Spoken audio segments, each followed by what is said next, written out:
Dalam pandangan, pernyataan bahwa ajaran Yesus adalah ajaran yang benar memiliki makna mendalam yang dapat dipahami dari beberapa aspek.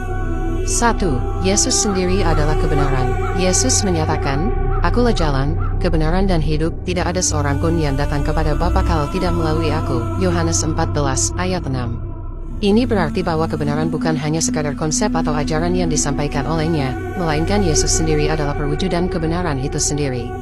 Ajarannya adalah benar karena berasal dari sumber kebenaran yang mutlak, yaitu Allah Bapa.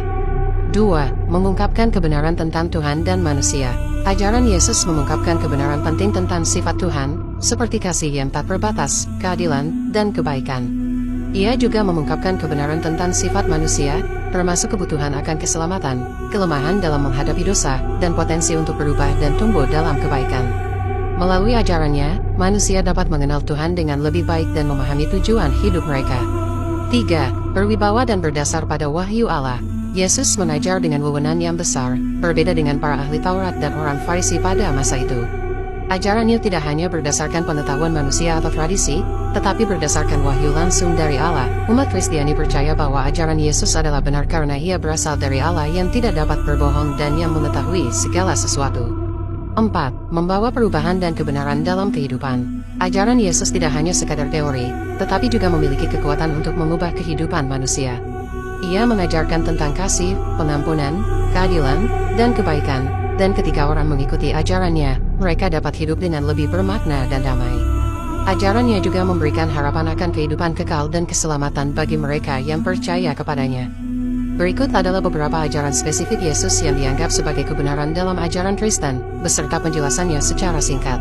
1. Kasih sebagai inti ajaran. Yesus menegaskan bahwa dua perintah terbesar adalah mengasihi Allah dengan segenap hati, jiwa, dan pikiran, serta mengasihi sesama manusia seperti diri sendiri. Matius 22, ayat 37-39. Kasih ini bukan sekadar perasaan, melainkan tindakan nyata yang meliputi pengorbanan, pengampunan, dan pelayanan kepada orang lain, bahkan kepada musuh. 2. Kerajaan Allah. Ajaran ini sering disampaikan melalui perumpamaan. Kerajaan Allah bukanlah sebuah wilayah geografis, melainkan pemerintahan Allah dalam hati dan kehidupan manusia. Ia hadir di tengah-tengah manusia melalui karya Yesus, dan akan digenapi sepenuhnya di masa depan. Dalam kerajaan ini, keadilan, damai, dan kasih menjadi dasar kehidupan. 3. Pengampunan dosa. Yesus mengajarkan bahwa Allah mengampuni dosa manusia yang bertobat, dan manusia juga harus mengampuni sesama. Ia memberikan contoh nyata dengan mengampuni orang yang berdosa, bahkan mereka yang menyalibkannya. Pengampunan ini dianggap sebagai kunci untuk mendapatkan hubungan yang baik dengan Allah dan sesama. 4. Kebahagiaan dalam kerendahan hati. Dalam khotbah di bukit, Yesus menyampaikan 8 kebahagiaan, Matius bab 5 ayat 3-10. Ia mengajarkan bahwa kebahagiaan sejati tidak terletak pada kekayaan, kekuasaan, atau kemuliaan duniawi, melainkan pada kerendahan hati, rasa lapar dan haus akan kebenaran, belas kasihan, dan ketulusan hati. Orang yang menderita karena kebenaran juga akan diberkati. 5. Keselamatan melalui iman. Yesus mengajarkan bahwa keselamatan datang melalui iman kepadanya.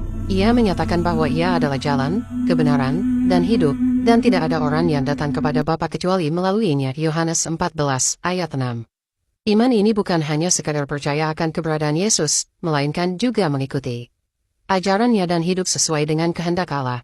6. Hidup yang suci dan berbudi luhur. Yesus mengajarkan manusia untuk hidup suci dan berbudi luhur, tidak hanya dalam tindakan, tetapi juga dalam pikiran dan hati.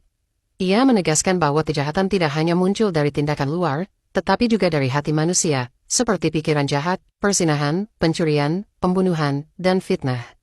Oleh karena itu, manusia harus menjaga hati dan pikiran mereka agar tetap suci, hingga akhir hayatnya. Salam damai, Tuhan memberkati kita semua.